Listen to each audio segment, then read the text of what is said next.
Shalom teman-teman Ibu Winda, perkenalkan nama saya dan Putra dari kelas 91. Hari ini saya akan menjelaskan tentang aplikasi kemagnetan dari salah satu alat yang sering kita gunakan di rumah, yaitu rice cooker.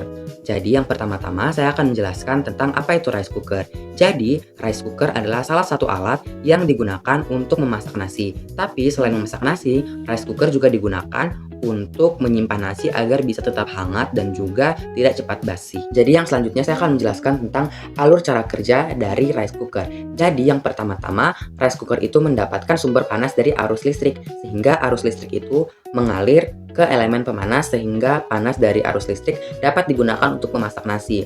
Lalu yang kedua, selama masih ada air dalam rice cooker, suhunya akan dijaga tetap stabil karena panas digunakan untuk mendidihkan air. Lalu ketika air dalam rice cooker sudah habis, maka suhunya akan meningkat sehingga magnet pada termostat itu melemah, sehingga tuas yang awalnya pada mode cook bisa berpindah ke mode warm karena termostat mendeteksi suhu yang terlalu tinggi. Ini ada kaitannya juga dengan titik Curie.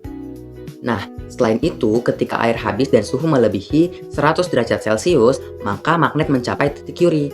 Lalu daya tarik magnet melemah atau hilang karena ada salah satu konsep di mana cara menghilangkan magnet itu dengan cara dipanaskan dengan suhu yang sangat tinggi sehingga partikel elementernya itu semakin berantakan. Nah, syarat magnet adalah partikel elementernya harus searah agar gaya tarik dari magnet bisa semakin kuat. Tapi kalau suhunya terlalu tinggi, maka partikel elementernya akan berantakan. Lalu, per atau pegas menarik kembali tuas saklar sehingga saklar berpindah otomatis dari cook ke mode warm. Nah, apa itu titik Curie? Jadi, titik Curie adalah suhu di mana suatu bahan magnetik kehilangan sifat magnetannya secara permanen atau sementara karena perubahan struktur magnetnya. Nah, saat sebuah benda itu dia berada di titik Curie, dan maka dia akan bersifat ferromagnetik atau memiliki magnet yang kuat. Tapi kalau misalnya di atas titik Curie atau melebihi titik Curie, maka dia akan menjadi paramagnetik. Nah, selama suhu berada di bawah titik Curie, maka bahan ferromagnetik tersebut memiliki kutub magnet yang kuat untuk menahan tuas saklar agar tetap di mode cook.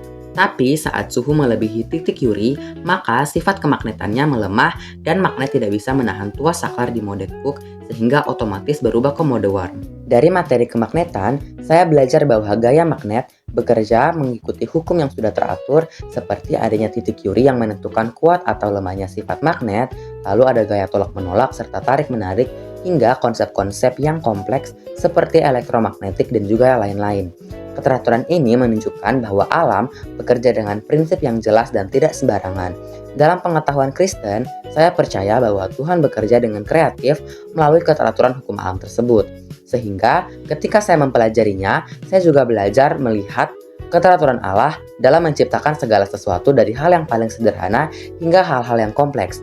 Sehingga sebagai manusia, kita perlu untuk bersyukur karena Tuhan telah menciptakan segala sesuatu baik adanya dan teratur sehingga bermanfaat bagi manusia dalam kehidupannya sehari-hari.